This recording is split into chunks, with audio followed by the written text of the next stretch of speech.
As always, Ted, kick us off. Who do you have as your winner of the week? We got one, baby. OU men's hoops. Needed Uh, it. Needed it. yeah. Sherfield was big. Tanner Groves was big. That was exactly what they needed. Got off to a nice start. First half was tight ball game. Back and forth. We had a little lead there, and they closed the gap some on us, but second half we ran away with it. That was awesome. That's exactly what that team needed. Hopefully that sparks something there a little bit, and they can get on a bit of a run. It's going to be brutal, though. Schedule is brutal. I think their remaining 3 road games are going to be really tough. You end with TCU at home, and I think you got Tech at home as well. But gosh, that was a much needed win for those guys. I'm happy they got it. They shot the ball well, and they took care of the basketball. Yep. Now, it's obviously a make or miss game, right? That's basketball, but they had been so careless with the ball over the last several games, just racking up turnover after turnover after turnover, and that didn't happen against Kansas State. They valued the ball, they hit shots. It's one of those things where you watch it like, why don't they do that all the time? Why don't they play that way? Why don't they play that crisp all the time? It was great to see, but also in a weird way, kind of frustrating, if that makes sense. Yeah. No, it is. I get that. I for sure get that. I think this is one of the first times in a while that they've had more turnover or more assist than they've had turnovers. Yeah. And that's critical. But man, this is a team, and we've talked about it. The offense is hard to come by. It's difficult. So they're left shooting a bunch of jump shots, and you kind of live by it, die by it. When you shoot almost 50% from 3, you're going to do well. Whenever you don't and you shoot poorly from 3, you're not going to do well. That's kind of where they're left, man. It's they don't leave themselves much margin for error, but can't complain about this one. Yeah, and I will say I felt good. Like Porter Moser needed that. Oh yeah. Right? You think about now he came out and strongly denied the Notre Dame rumors, right? Said he had no interest, said he hadn't pursued that, said Oklahoma was his home. He said all the right things, right? About the fan base, the university. He said everything he needed to say, but nothing speaks louder than wins, man. And it was starting to feel for whatever reason, like some of the fan base was turning on him already.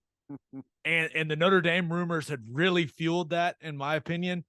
But I don't know. I felt good for Porter. Clearly feel good for the players. They're the one out there making plays and getting that win. But I don't know. I feel like this allows Porter Moser to breathe a little bit. Yeah. It's got to be a huge weight lifted. Hopefully they can keep a little momentum going. Did you see that stat? That's their 4th quadrant 1 win. Was it more than Kentucky, North Carolina, and Duke combined? Isn't that crazy? Wow. Yeah. It's nuts. Now, like I said, it's not going to get easier. They've got 5 conference games remaining at Texas, Tech at home, at Iowa State, at Kansas State, and then TCU at home. And, it's tough, but it's opportunity. If you can catch fire here down the stretch, maybe find yourself back on the good side of the being in the tournament. Yeah. Probably got to go 4-1. You're going to have to put something. You definitely have to win both home games. Yeah. And I mean, Adam, I think you're probably right. Not even counting for the conference tournament. You're probably right. Probably got to win 2 of the road games. I'm fired up about the way that they played against Kansas State. But I will say, I think a 4-1 finish for this team is unlikely. Yeah, it is. Seems unlikely. But hey, weirder things have happened, people. You never know. Who do you have as your loser of the week? Well, I I think both may end up being a winner in this thing, but just the way that it unfolded, I thought was kind of awesome. The Raiders tried to trade Derek Carr out there. You know, he's owed 40 million bucks, and you know they were trying to work something in a trade to try and get something in return for him. And he was basically like, no, no, that's not how it's going to work. You're going to have to cut me. I'm going to have to be an unrestricted free agent, and you know you're not going to get anything in exchange. So I thought that was an interesting way for Derek Carr to do it, which is smart. It's hard to turn down a guaranteed 40 million bucks that's got your name written on it, you know, and all you got to do is accept the trade. But he's going to be fine as a unrestricted free agent at quarterback, which a quarterback of his caliber being an unrestricted free agent is it's rare. Right? We just don't see it a whole lot. So I'm fascinated to see, like, this is going to be a true, like a true test of what the market is like out there. You know, a lot of times whenever you're keeping a guy, you're not going up against other bidders out there. They're kind of guessing at maybe what the market is. Here we're going to see what everyone's throwing at him. It's going to be really interesting to see what a guy of his caliber, with his limitations, but what does he pull on the open market? Yeah. Some people may look at it and go, why would he not want to get traded and get that 40? Those same people are going to see him get like a 3-year deal for 90.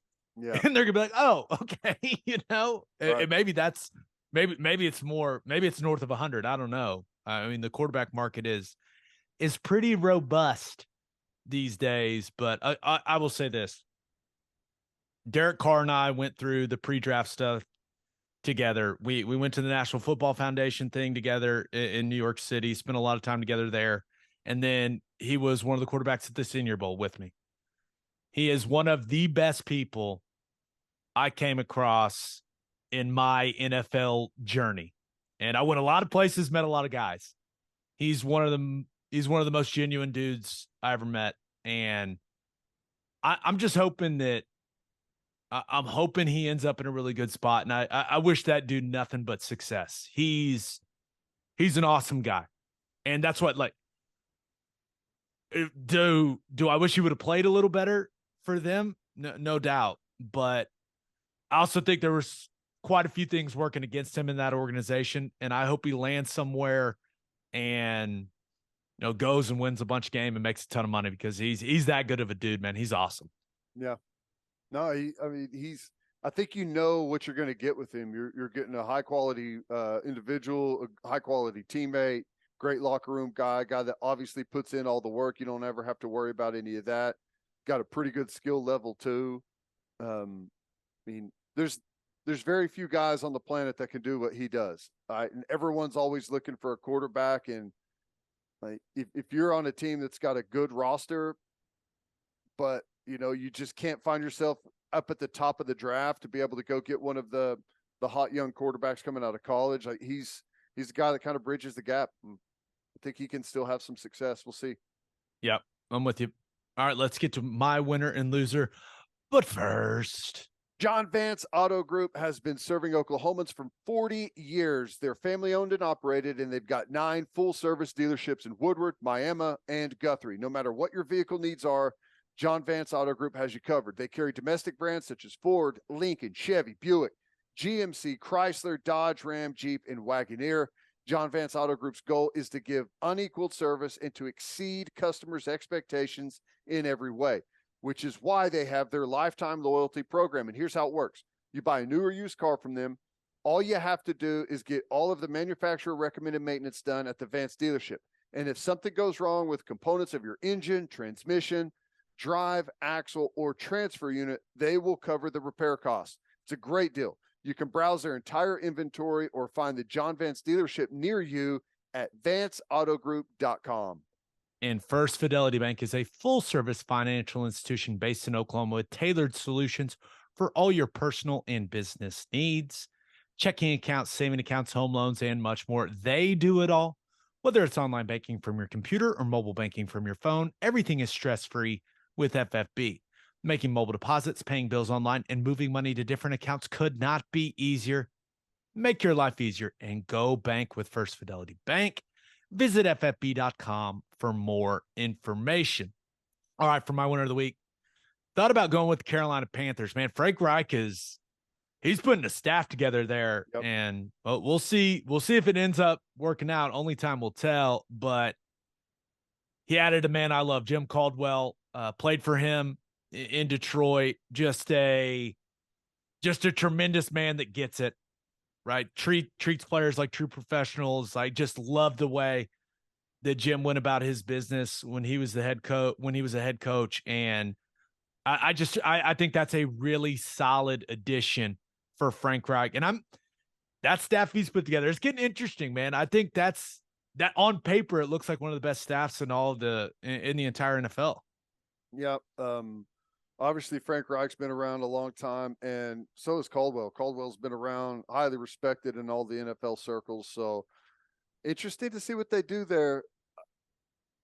This league's about quarterback, though. They're going to have an answer at quarterback moving No forward. doubt. I also thought about going with baseball fans. Ted, spring training is here. Okay. And I'm not a baseball guy. Now I watch the playoffs. That's when I watch Major League Baseball. But we got new rules, right? There's the no shift. You got bigger bases. I'm seeing pictures of bases all over Twitter, a little base comparison, right? Pitch clock, the ghost runner in extra innings. You got all kinds of intriguing things for spring training baseball. How about that? And they're doing the balls and strikes mechanical, right? Robot? Over there, is it robot umpire time? I think I don't pretty know. sure. I know minor league did it, and I thought they had success, and I thought I could be wrong. I don't want to say that, but you're still going to have an ump behind the plate, but I don't know. I could be wrong on that, but I think if it's not this year, it's coming quickly. I will say this. This is like the only time I've ever been a little interested in Major League Baseball spring training with all the I just want to see a pitcher melt down because of the pitch clock. That's all I want to see. I want to see a guy lose it. I want to see a guy slide into a gigantic oversized base that's just huge. I know it's not going to be that much bigger, but I think I have pictured in my head, like, like the fat heads, like the bobblehead, like the huge hats that people are wearing around and stuff like that. That's what I'm picturing in my mind, but that's funny. But my winner of the week, come on, man, golf. Let's go. Tiger Woods is playing golf this week. Let's go. Yeah, now we'll see how it goes, but Tiger giving it a go at the Genesis Invitational there at Riviera. First time we've seen him in a PGA event since July. And how about this? Saw this on SportsCenter with SVP, which there was an Oklahoma Breakdown shirt on that show not too long ago. I don't know. You buy the new merch, peopleopolisclothing.com, promo code TED. This is his first start on tour in a non-major in 844 days. Wow. That's hard to believe, right? Now, the Carr wreck, and remember, that was at this event. Like, he's the host for this event, remember? Mm-hmm. But, man, here's hoping that ankle holds up. It's that right ankle he was saying that's really giving him trouble, but I'm really hoping I don't know. I hope that he can put some magic together, man, and we can watch him on the weekend. I love what he said in his presser, though. He's like, I'm rusty, but I've gone out and done some good things when I'm rusty before. And he said he's coming for that W. He's not there to just be there. So I don't know what's going to happen, but I'm excited to watch Tiger Woods play some golf. I am too. I've been out of the loop on it for a while now. I know previously the swing was fine, but the walking around the course is really what hampered him. Yeah. His gait is bad, and I don't know if that's gotten better, but it seems like the previous rounds that he's played, Thursday, fine, not bad. Friday, okay. And then he starts to kind of go downhill with all the miles that he's putting on that leg. I mean, you say what you want. I know it's not it's not UFC and it's not football, but it is grueling in its own right with what you have to do out there. And I don't know. I think everyone, well, not everyone, but most people will agree that golf is much better to watch, more entertaining when Tiger's right there at the top. Yep. 2:04 Central on Thursday. Tiger Woods, Justin Thomas, Rory McIlroy. Let's go. Let's Is that a go. random draw pairing that they put together there? Just put him with his two best friends on the tour. I cannot wait. All right, for my loser of the week, thought about going with Nick Sirianni. Losing the Super Bowl is the worst, right? I mean, it's especially for them to play the way that they did and lose. That's got to be tough. But then basically the next day he loses his offensive coordinator and defensive coordinator, right? Indianapolis hired Shane Steichen, and then Arizona hired his DC, Jonathan Gannon. So, I mean, this is what happens when you have success in the National Football League. People want a piece of your staff, and he lost both coordinators like that, man. Yep, that's tough. That's brutal. Gonna have to figure out how to pick up the pieces and put it back together. But there's a lot of capable guys out there, and I think they'll be okay as long as they keep the majority of that roster together. I think they'll be all right. Yeah, but my loser of the week, Notre Dame. So they lose Tommy Rees, right? And remember, he is an alum. The dude played quarterback there. He loves Notre Dame. Remember, he turned down Brian Kelly to go to LSU. Like, he had that speech, the whole thing. They lose him to Alabama. So you're looking for a new OC, right? If you're the Fighting Irish.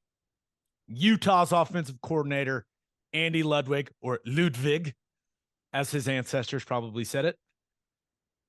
He seemed to emerge as Marcus Freeman's guy, right? There were some reports that Ludwig was their main target, right, to replace Tommy Rees, his offense coordinator. But then it comes out, hey, he's staying at Utah. And I saw that. I was like, that's strange. Like, he was their main target and he's staying at Utah. But I guess according to multiple reports, Ludwig's buyout was the issue for Notre Dame. And the guy's buyout is like $2.8 million. And listen, I get it. That is a substantial buyout for a coordinator. I understand that. But if you're not hiring a guy because you don't want to pay the buyout, you can't let people know that, because you look like a poverty program, Notre Dame.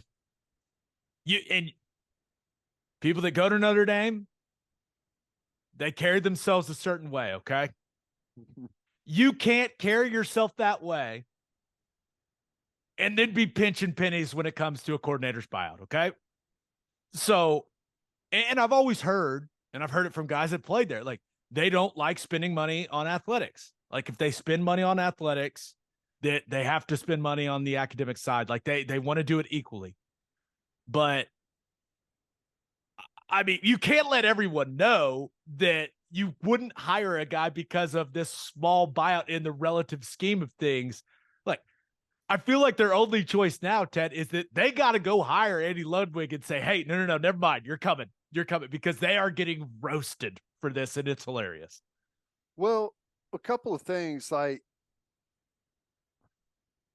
I think Oklahoma was in a bit of this rut or line of thinking for a while themselves, to where it was, we don't need to do all of these other things, pay for all of these other things, because we're Oklahoma.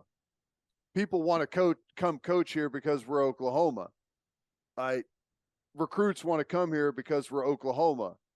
So you let your facilities, you get behind, and you get behind on, like, how much you divvy over to your coaching pool to pay coaches, and how many assistants and analysts you have behind the scenes.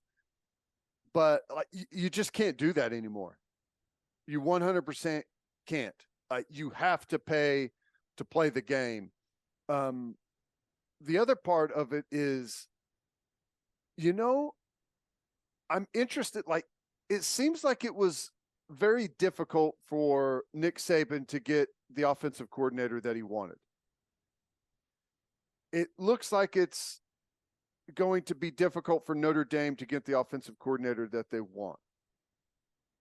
Do you think more coaches are more willing to stay where they are right now with the looming 12-team playoff?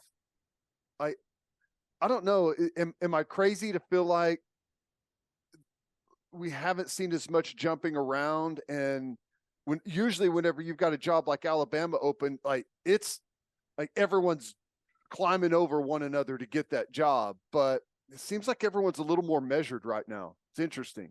Yeah, it is interesting. And I also think this is a factor. And I've talked to some coaches about this. They're looking to try to get to the NFL. Yeah, because of all the mess. Because coaching in college right now, and I say it all the time, I don't necessarily feel bad for the guys because they're making a ton of money, right? The money is how they're supposed to deal with the hassle. But I mean, you look at a guy like Todd Monken. He wanted to get back to the NFL. And I think that if college football is going to continue to operate the way that it's going to operate, I think that, yeah, the expanded playoff, that's a good point. Maybe that keeps people, and if the salary is close enough, right, there's also a quality of life component, all of that stuff. But I also think college football, if it continues to operate the way it's going to operate, that it's going to lose some really talented coaches to the NFL, because you get to the NFL, man, and you got to worry about one thing: Football. That's it. So I don't know, but Bill O'Brien back to the NFL, Todd Monken back to the NFL. Now those are guys that have NFL experience, but I think that may be a trend that we see. Now the coaching salaries in college are huge, right? If you're talking about head coaches and coordinators, we're seeing coordinators make north of $2 million. The people are always going to be willing to do the job for that amount of money. Don't get me wrong, but yeah, I think there's a lot at work when it comes to that whole thing. Yeah, I don't know. Maybe it's just a like a short term trend that's happening right now. But I don't know. I just, the amount of reports of guys that turned down those jobs was interesting. So I don't know. We'll see how it unfolds. See if Notre Dame can get someone to go up there and take over the spot. Yeah, if 2.8 million is too rich for Notre Dame, maybe they should get their ass in a conference and collect more TV money. No kidding. Because I saw this and I text every guy I knew that went to Notre Dame. I was like, poverty program, huh? How about that? And they all were like, oh my God. They're well, here's the other thing is I'm sure Alabama paid Notre Dame buyout money for Reese's contract, right? And I've not talked to Tommy Rees about this, not talked to anyone about it, but Tommy Rees loves Notre Dame, dude. Like this, just seeing this report, and I have nothing to back this up. I want to make that clear. It made me think that Alabama made him an offer. Tommy Rees probably went to Notre Dame and said, hey, this is what they're giving me, match it, and I'm staying. And they said, hey, man, we'll see you later. Well, it probably wouldn't even match it. It was probably just pump me hey, up. Get close. Yeah. Pump me up to a little closer to what the going rate apparently is. So. And if that's why they lost him, the guy played quarterback there. Figure it out, Notre Dame. Figure it out, guys.